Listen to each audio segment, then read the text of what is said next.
Hi, it's me again. You know, I thought I would do something in the name of my son who died an Army hero. His name was Matthew Norris Miller, Sergeant Master Norris Miller. He died a little over a year ago. He was the light of my life, and I have not been the same since, although I have great faith in my God. But I also have a huge amount of patriotism, something I taught him. That's why he's not with us anymore. He joined the Army right after 9/11. Now, I won't get into 9/11 because I have my own thoughts on what really might have happened. It's just conjecture. But I wrote a document called I Am a Patriot. And when I moved away from where I raised my beautiful son and my other child, my daughter, I lost that document on the computer. But fortunately, I had printed it out. I tried to get it back on. I tried to put it back on, but it was just too much work for me. I'm just too disabled. I can't handle doing it. Even though I was a computer programmer for many, many years, I can't do it. But one thing I can do is I can read a few things from it. One is about the Patriot Act. I don't know if this .com is still out there, but I got this information off of www.epic.com. And I hope it is, because it told everything, it made, as it put it, the U.S. Patriot Act introduced sweeping changes to U.S. law, including amendments to wiretap statute, Title III, Electric Communications Privacy Act, electronic communications. By that, of course, they mean that they can do anything they want.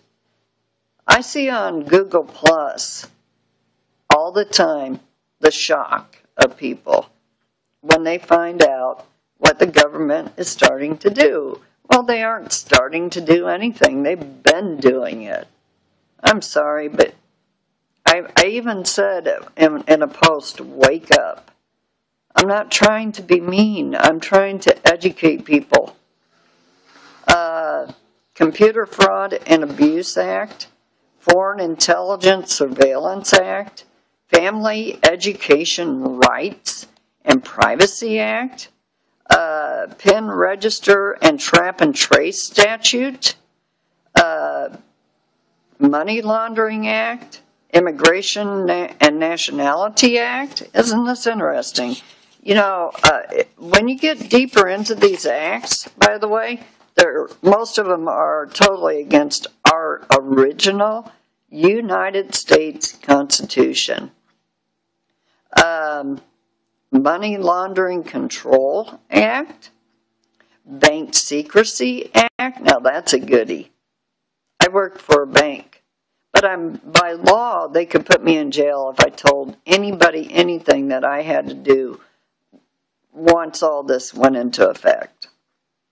Right to Financial Privacy Act. Oh, gee, thanks.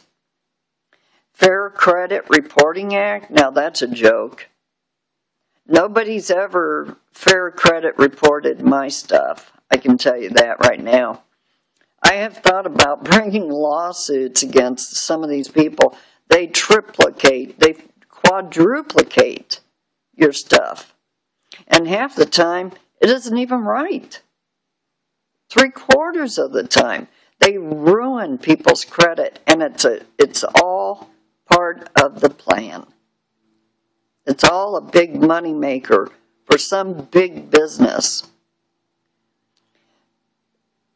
Russ Feingold, the only senator to oppose the act, was particularly concerned with the effects the act might have on the civil liberties of immigrants. Feingold expressed his concern and certainty that the enhanced authority to profile and engage in electronic surveillance would be disproportionately wielded. Oh, boy, is it. Come on, people. Let's wake up. What's wrong with you? And in this case, I believe this is a direct quote from him. Now, here is where my caution in the aftermath of the terrorist attacks, and are they terrorist attacks? That's my quote, and my concerns over the reach of the anti-terrorism bill come together. To the extent that the expansive new immigration powers that the bill grants to the Attorney General are subject to abuse. Who do we think that is most likely to bear the brunt of the abuse? It won't be immigrants from Ireland. It won't be immigrants from El Salvador or Nicaragua. It won't even be immigrants from Haiti or Africa. It will be immigrants from Arab, Muslim, and South Asian countries. In the wake of those terrible events out, government has been given vast new powers, and they may fall most heavily on a minority of our population who already feel particularly acutely the pain of this disaster. I'm going to stop there for now. There's even much more on this, especially about the surveillance and privacy laws that were affected. And I'm going to read, I got a few minutes here, I think, but I'm going to read some things that good old Thomas Jefferson said. You know, everybody should know who Thomas Jefferson was. One of our greats.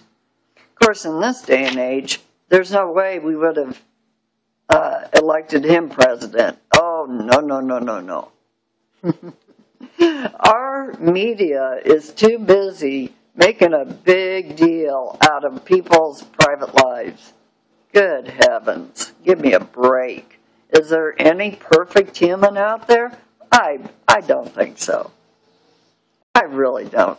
In fact, if I ever ran for office, I would tell you every darn thing I have ever done. Whoops, I got attacked. How about that? An old bag like me. But anyway, good old Thomas Jefferson said in one of his quotes, "Leave no authority existing not responsible to the people." That was written by Thomas Jefferson to Isaac H. Tiffany in 1816, ME 15, quote 66. Now, this is off of a copyright 1995 to 1999, Eiler, I hope I pronounce this right, Robert Coates Sr. He's the one that put all these on here, and I thank him for that. Something else he said is, "I sincerely wish, ...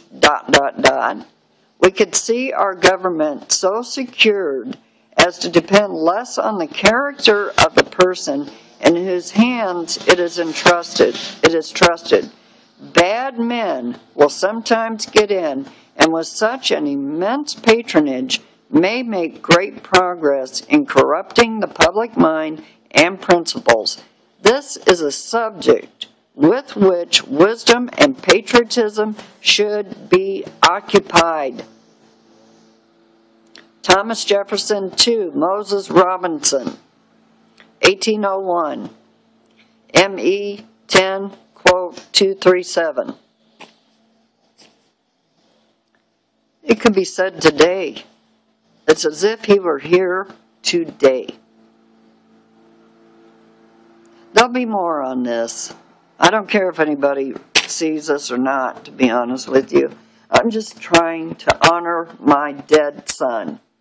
who was a hero in more ways than one. Thank you.